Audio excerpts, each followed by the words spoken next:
जय हिंद दोस्तों, मैं आज आपको ले लाया हूँ कब, कहाँ और कैसे।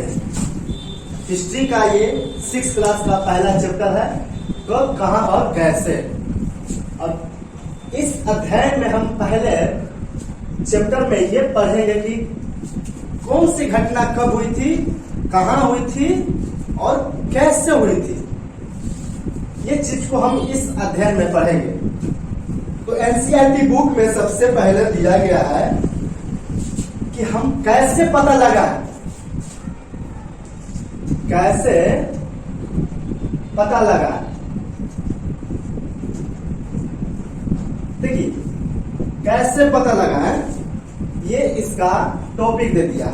एनसीईआरटी इतना बेहतरीन बुक है जिसमें हर एक टॉपिक वाइज बात को समझाई गई है और वो भी डिटेल से। तो देखिए, कैसे पता लगाएं। अतीत जो हमारा हिस्ट्री है, हिस्ट्री का मतलब अतीत, बीते हुए चीज। तो कैसे पता लगाएं कि हम कल क्या हुआ था। अगर कल क्या हुआ था ये पता लगाने के लिए हम अखबार पढ़ेंगे, राइट। कल क्या हुआ था पता लगाने के लिए टीवी देखेंगे। लेकिन अगर हजारों, सपोज दैट 2 साल 3 साल पहले या 10 साल पहले क्या हुआ था ये पता लगाने के लिए हम क्या करेंगे। तो ये पता लगाने के लिए अगर आज हम पता लगाएं कि आज हम क्या हुआ या कल क्या हुआ, आज या कल क्या हुआ, तो क्या करेंगे हम? अखबार पढ़ेंगे, टेलीविजन पढ़ेंगे,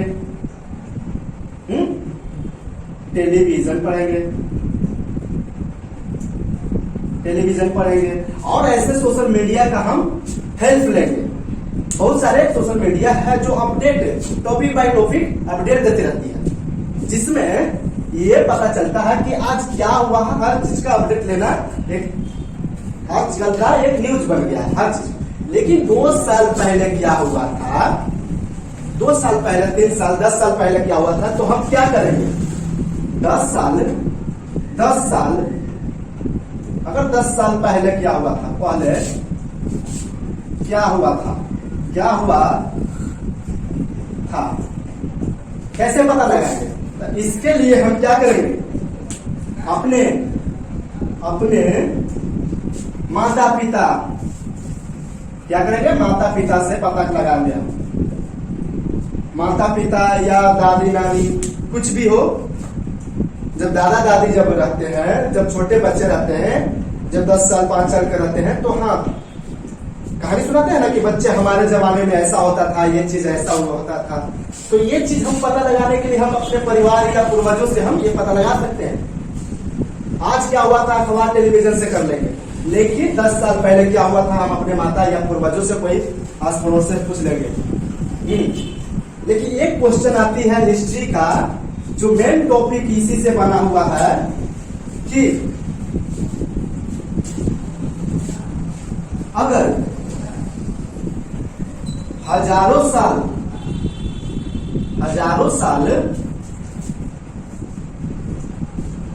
क्या हुआ,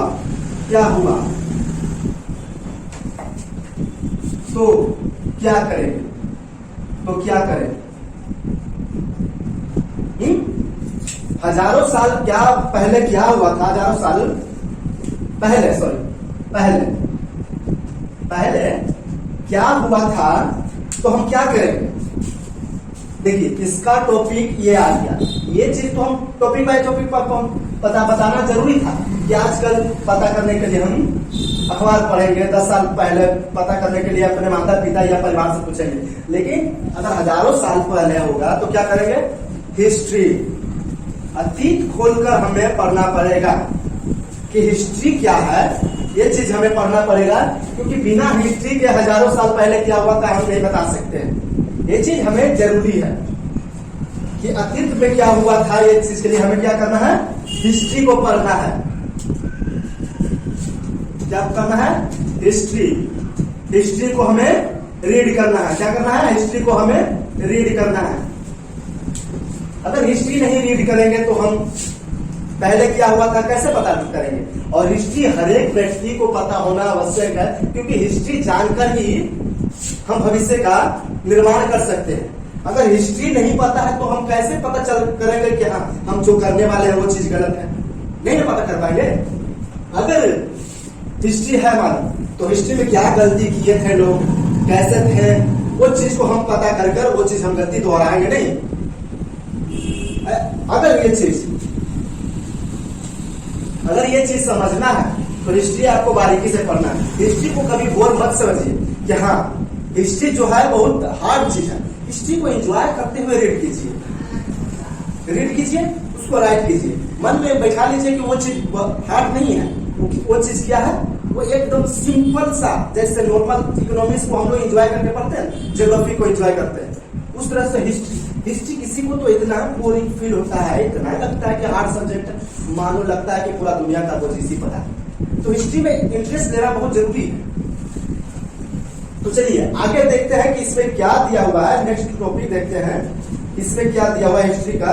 अब ये बुक लाना हम भूल गए, इसलिए मोबाइल में जो आप लोग भी वो चीज कर लीजिएगा। अगर आप लोग के पास वो चीज अवेलेबल नहीं है तो उसका हम ई पाठशाला एक ऐप है जिसको हम लिंक डिस्क्रिप्शन में हम डाल देंगे, आप वहां से डाउनलोड कर सकते हैं। समझे? अगर बुक नहीं है, आपके पास बजट नहीं है उस बुक खरीदने के लिए, तो आपको हम लिंक डिस्क्रिप्शन में हम सेंड कर देंगे, उससे आप डाउनलोड कर सकते हैं। समझे? तो देखिए अतीत के बारे में हम क्या जानते हैं? अतीत के बारे में हम क्या जानते हैं? देखिए अगला टॉपिक है, देखिए अतीत के बारे में हम क्या जानते हैं। तो देखिए अगर अतीत के बारे में पूछा जाए तो एनसीईआरटी में बुक में दिया हुआ है कि अतीत के बारे में क्या जानते हैं।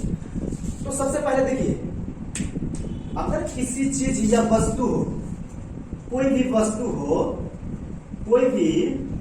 वस्तु हो, वह कितनी आयु का है, वह हम कार्बन 40 से पता लगाएंगे। किसे पता चलाएंगे? कार्बन 14 यानी रेडियो कार्बन डेटिंग से हम पता लगाएंगे। अगर कोई भी चीज अतीत के बारे में हम क्या जानते हैं तो सब जैसे हम इसमें और टॉपिक है तो उस टॉपिक को हम बारीकी से डिटेल से हम आपको बताते चलेंगे। लेकिन अगर कोई वस्तु कितनी आयु की है, अगर ये सपोज दैट ये पेन, अगर ये जो मार्कर है, बोर्ड मार्कर, ये हम यहां पर रख दिए, एक जगह पर स्थान पर रख दिए कहीं भी, अगर ये हजारों सालों बाद ये पेन रख दिए, इसमें अंधड़ आया, ये आंधी आई, तूफान आया, मकान ढहा, सब ये चीज वहीं पर है, इसमें सब मलबे से दब गया, अवशेषों से दब गया, लेकिन ये चीज यहीं पर है। लेकिन जब नई दुनिया का विकास होगा, वहां जब खुदाई होगा, खनन होगा, ये चीज प्राप्त होगा, तो उसके लिए तो ये तो पुरातत्वविद ये अवशेष हो गया, उसके लिए तो ये तो पुरातत्वविद। लेकिन वो कैसे पता लगाया कि कितने साल पहले का ये चीज है? कैसे पता लगाएगा कि ये चीज कैसे है, कहाँ के है, कब हुआ था? तो ये चीज हम पता लगाने के लिए क्या करेंगे? कार्बन डेटिंग से हम पता लगाएंगे। रेडियो कार्बन डेटिंग जो है उसी से ही हम आयु पता लगाते हैं, जीवाश्म का। देखिए अब देखिए आरंभिक लोग कहाँ रहते थे, क्या करते थे, क्या खाते थे? तो देखिए आरंभिक लोग जो है क्या करते थे? आर्खेट करके, यानी आर्खेट कहा जाए तो शिकार करके अपनी आजीविका चलाते थे। आजीविका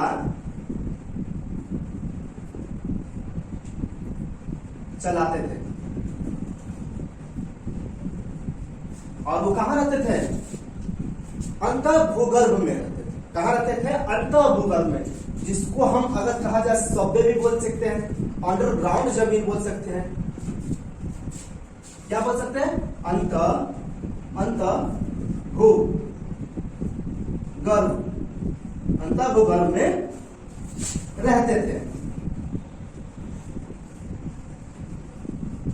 तथा गुफा पहाड़ों में रहते थे। कहां रहते थे? गुफा पहाड़ों में रहते थे। तो देखिए आरंभिक लोग कहां रहते थे? ये चीज में हर चीज करती है। आज खेत शिकार करके अपनी आजीविका चलाते थे। वो उस समय जो था, आरंभिक जब जीवन था, तो उस समय हम लोग जो दाल भात जो खाते हैं या दाल सब्जी खाते हैं, दाल रोटी खाते हैं, चावल खाते हैं। अभी तो इतना फैशन आ गया, पिज्जा खा रहे हैं, क्या मोमोज खा रहे हैं, क्या क्या खा रहे हैं, लेकिन क्या आरंभिक जीवन में ऐसा था? नहीं था। आरंभिक जीवन में ऐसा नहीं था। आज पूर्वजों का देन ही है जो हम आजकल मोमो खा रहे हैं, चावल खा रहे हैं, दाल खा रहे हैं। अगर वो लोग के पास माइंड में नहीं आता कि चावल क्या होता है, तो क्या हम ये लोग चावल का अस्तित्व जानते हैं? चावल क्या होता है, दाल क्या होता है, नहीं जान पाते। तो आज हम पूर्वजों का शुक्रगुजार है कि आज हम लोग चावल दाल का ये सब का हम लोग जानकार हो गए हैं। तो वो लोग लेकिन प्रारंभिक जब शुरुआत तौर पर जब था, जब मानव धरती पर अपनी अवस्था में आई, तो सबसे पहले वो लोग अपने आजीविका चलाने के लिए आर्केटिक मतलब होता है शिकार करना। शिकार कर किसी जंगली जानवर को, किसी भयभीत जानवर जो बजनगर हो, अब क्या कुत्ते को मारकर खाएंगे? नहीं, उसमें मांस भी नहीं निकलेगी ज्यादा। तो ऐसे जानवर जिसमें मांस की अब ज्यादा मात्रा हो, जैसे भैंस हो गया, हाथी हो गया, शेर हो गया, ऐसे जानवर जो जहां उसको अधिक मात्रा में मांस मिलती हो। ये नहीं कि हाँ एक चीज मार दिया, हड्डी वाला कुत्ता मार दिए और उस चीज को हम नहीं। तो ऐसे एक जानवर को मारने के लिए एक व्यक्ति की आवश्यकता नहीं होती थी। उस समय एक जानवर को एक शिकार करने के लिए 10 लोग अपनी झुंड बनाकर चलते थे और पारिवारिक रूप से एक जगह खाते थे। लेकिन उस समय सब कच्चा मांस खाते थे। क्या खाते थे? कच्चा मांस खाते थे। लेकिन उसके बाद लोग क्या किए? आग का आविष्कार किए। लेकिन अभी नहीं, ये चीज आगे बताएंगे हम कि आग का आविष्कार कब। अगर आप लोग को पता है कि अभी आप लोग पता है तो आप कमेंट बॉक्स में सेंड कर सकते हैं कि हाँ आग का आविष्कार एक्चुअली में कब हुआ था। तो फटाफट कमेंट कीजिए और अगले टॉपिक की तरफ हम बढ़ते हैं। तो चलिए आगे देखते हैं।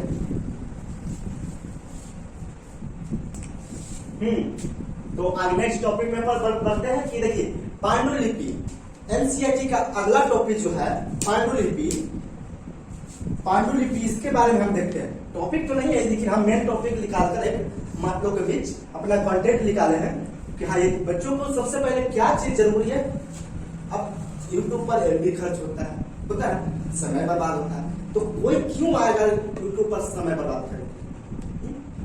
एनसीईआरटी बच्चा तो वही पढ़ता है जो यूपीएससी या बीपीएससी की तैयारी करता हो, और नहीं तो जो सेंट्रल गवर्नमेंट के करती हो सर्विस का तैयारी करती हो। तो देखिए पांडुलिपि जो है क्या है, टाइम वेस्ट न करते हुए बताते हैं।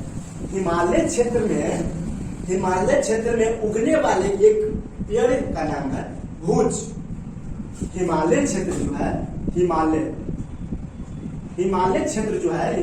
में वो भुज नामक पेड़ है। उसके जो छाल है, उसके छाल पर पत्र जो लिपि लिखी जाती है, उसे हम क्या कहते हैं? उसे ही हम पांडुलिपि कहते हैं। क्या कहते हैं? उसे ही हम पांडुलिपि कहते हैं। हिमालय का जो क्षेत्र है, जहां हिमालय का मैदानी क्षेत्र है, वहां पर एक भुज नामक पेड़ है। जिस तरह से नीम का पेड़ का छाल होता है, हर एक पेड़ का छाल होता है। छाल का मतलब वो ऊपरी हिस्सा जैसे चमड़े जैसा शरीर का एक पार्ट है जो चमड़ा जो स्किन है, उसी तरह से भुज नामक भी हर एक पेड़ में होता है। तो भुज नामक पेड़ जो है उसका छाल पर लिखी गई लिपि पांडुलिपि कहलाती है। और देखिए पूरा तत्विद क्या है, आप इसको स्क्रीनशॉट भी मार सकते हैं या बारीकी से समझ सकते हैं। तो अगर नोट बनाना है, अगर आपको नोट्स बनाना है तो आपको हम टेलीग्राम के माध्यम से पीडीएफ हम आपको सेंड कर देंगे।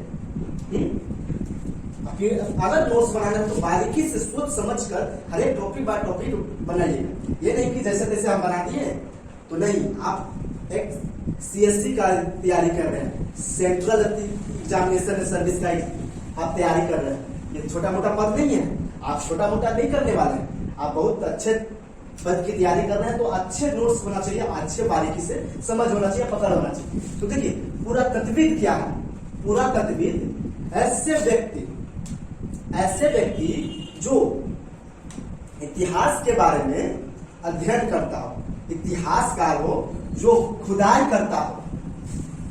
एक्चुअली हम ये भी कर सकते हैं, देखते हम इसको ये भी कर सकते हैं कि खुदाई करता जो है पुरातत्वविद है।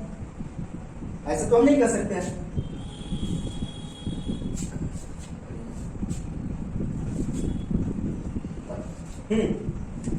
ये चीज हम समझ गए, इसको लिख देते हैं।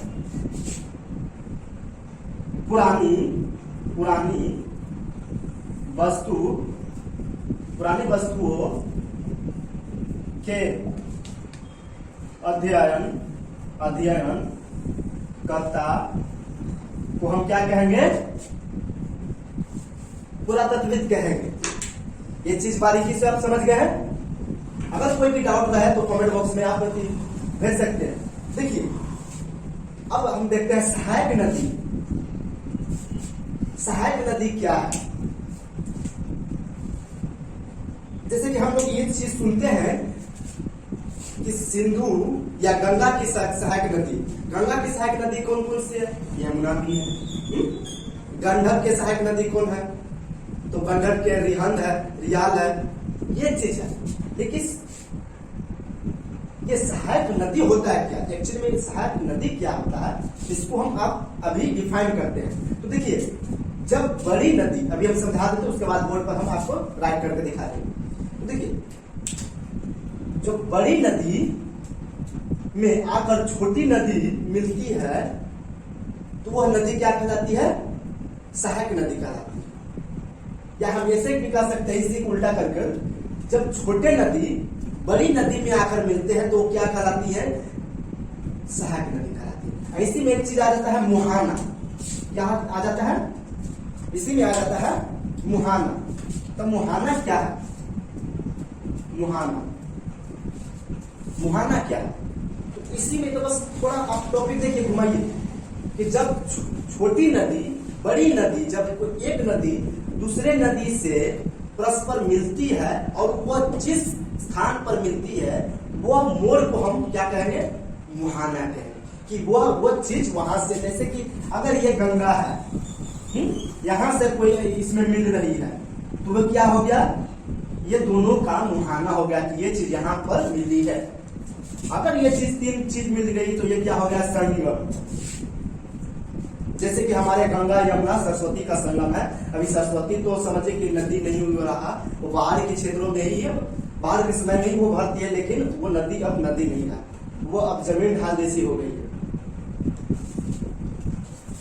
तो देखिए मुहाना आपने समझ गया, तो इसको हम लिखवा देते हैं कि हाँ सहायक नदी क्या है? जब छोटे नदी बड़े नदी में आकर मिलती है, सहायक नदी कहलाती है। सहायक नदी कहलाती है। क्या कहलाती है? सहायक नदी कहलाती है।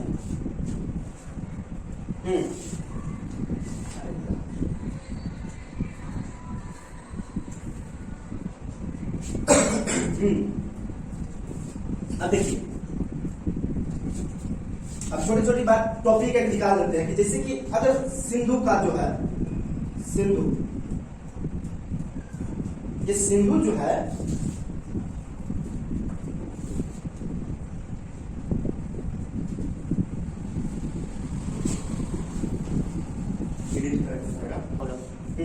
देखिए सिंधु की सहायक नदी कौन सी, तो सिंधु की जो सहायक नदी है कौन कौन सी है, तो देखिए सिंधु कहां से निकलती है, वो क्रॉस करती है, कहां जाती है, भारत से होकर उत्तराखंड के उस तरफ से तिब्बत से निकलती है, कहां से निकलती है, वो उस तरफ से निकलती है, भारत से नहीं निकलती है, वो बाहरी क्षेत्र से विदेश से निकलकर वो भारत से होकर ऊपरी सीमा से कश्मीर से होते हुए वो पाकिस्तान में प्रवेश करती है। तो उस चीज को देखिए सिंधु की क्या है, कौन कौन सी है सहायक नदी, झेलम हो गया, चिनाब हो गया, या चेनाब भी हम जिसको पढ़ते हैं चेनाब, सतलज हो गया, रावी हो गया, व्यास हो गया, ये सब किसकी सहायक नदी है, ये सिंधु की है। अब देखिए सोन की सहायक नदी, देखिए क्या है, सोन की क्या है सहायक नदी है, सोन की कौन कौन सी सहायक नदी है, वो है रिहंद। अब नेक्स्ट टॉपिक हम देखते हैं कि भारत नाम क्या है, भारत नाम क्या है, जब ऐसे बोले ना काट कीजिए, कहां दिया रहता है,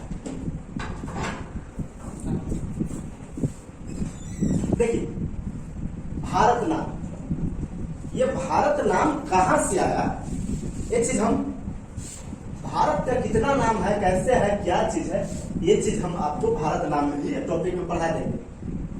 तो इस टॉपिक को हम देखते हैं कि भारत नाम जो है, भारत के निवासी एक भरत थे, भारत के एक निवासी जिनका नाम क्या था, भरत था, वो भरत के नाम पर ही ये, भारत का नाम पर ही ये भारत पड़ा, क्योंकि भारत एक छोटा मोटा व्यक्ति नहीं थे, वो किसी क्षेत्र के, वो एक क्षेत्र के प्रसिद्ध व्यक्ति थे, राजा महाराजा थे, उन्हीं के नाम पर यानी भारत जन कहते हैं कि भारत, उनके क्षेत्र में रहने वाले लोग क्या हो गए भारत, और जो क्षेत्र उनका था सब भारत का रहा। धीरे धीरे जब उनका क्षेत्र बढ़ गया तो पूरे क्षेत्र को हम भारत के नाम से जानते हैं। अब देखिए इंडिया क्या है, इंडिया शब्द कहां से आया, इंडिया शब्द कहां से आया, तो इंडिया शब्द यूनानियों से आया, कहां से आया, यूनानियों से आया। हिंदुस्तान को देखिए, ये हिंदुस्तान शब्द कहां से आया, जब विदेशी व्यापारी जब यूनानियों ने आया, ये तो सॉरी जो है इंडिया का अलग रखते हैं, हिंदुस्तान जो है, हिंदुस्तान यूनानियों ने जब आया तो सबसे पहले कहां डेरा डाला, सबसे पहले वो डेरा सिंध में, यानी सिंधु नदी के किनारे बसने वाले लोग सिंध लोग कहलाते थे, क्या कहलाते थे, सिंधिये लोग कहलाते थे, जो जैसे कि गंगा के क्षेत्र में किनारे में रहने वाले लोग तराइन क्षेत्र के नाम से जाने जाते हैं, मैदानी क्षेत्र में, जैसे हम लोग पटना में हैं, हम लोग क्या है पटना में, तो हम लोग तराइन क्षेत्र में, दरियाई क्षेत्र में है, हम लोग क्या है इस क्षेत्र में, मैदानी क्षेत्र में, तो सिंध के नदी के किनारे बसने वाले लोग क्या कहलाते थे, सिंध लोग। तो जब यूनानी लोग यहाँ पर आए, तो यूनानी जब लोग यहाँ पर आए तो सिंध की जब वर्ड निकली तो सिंध की जगह वो हिंद कह दी, क्या कह दिए, हिंद। तो देखिए हिंद मतलब सिंध, उसके भाषा में सिंध कहते थे, लेकिन यहाँ पर ये क्या हो गया, हिंद कर, इसी से हिंद नगरी हो गया। और जैसे कि स्थान, जब हिंदुस्तान तो हिंदुस्तान कर दिया गया, जब बदलाव होते होते हिंदुस्तान आ गया। आर्यभट्ट तो आप लोग जानते हैं, आर्यभट्ट यानी आर्यभट्ट के नाम पे ये चीज आर्यभट्ट हो गया। ऋषिकेश जो है वो भी यहाँ के ऋषि मुनियों के ही नाम पर ये चीज आया है। अब नेक्स्ट टॉपिक क्या है, नेक्स्ट टॉपिक देखते हैं।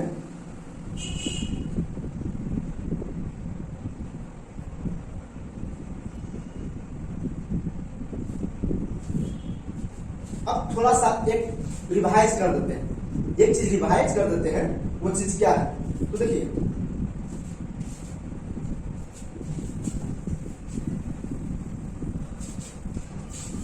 चावल का जो सबसे पहले अवशेष कहाँ मिला था, तो विंध्य में। कहाँ मिला था, तो विंध्य में। चावल का अवशेष विंध्य में मिला था।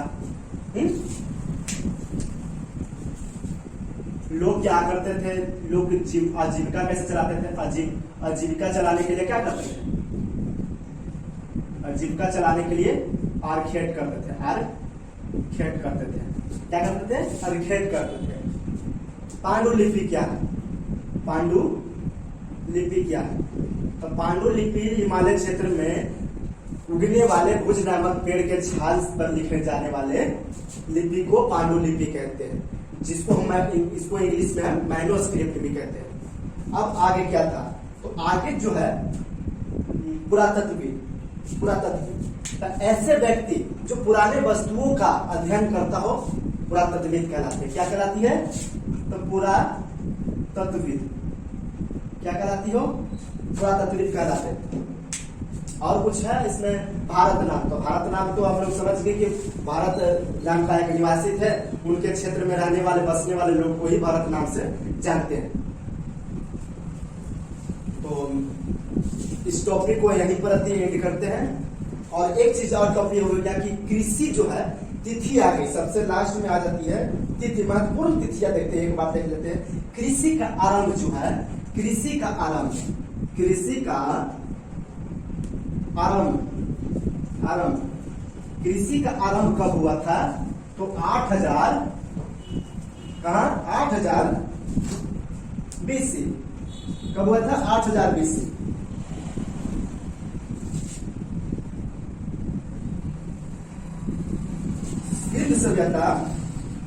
सिंधु सभ्यता की नगरी जो थी, सिंधु सभ्यता के नगर के प्रथम जो नगर थे, प्रथम नगर थे 47 BC।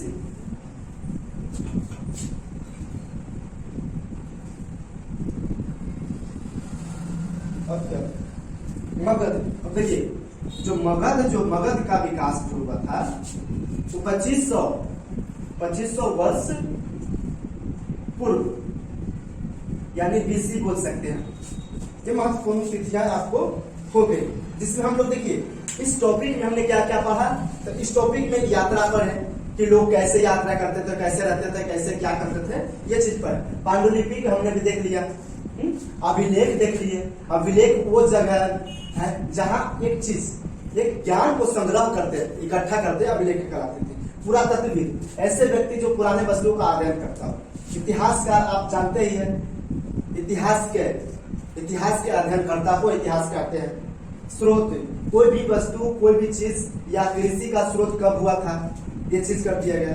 अज्ञात लिपि का अर्थ नहीं, ऐसे भी लिपि जो है इसमें, ऐसे भी लिपि उस समय के थे जो प्राप्त हुए थे जिसका कोई अर्थ ही निकलता नहीं हो, जिसका कोई अर्थ नहीं निकलता हो। तो इसका एक टॉपिक और हम निकालेंगे, उस टॉपिक को हम बारीकी से समझेंगे। जय हिंद।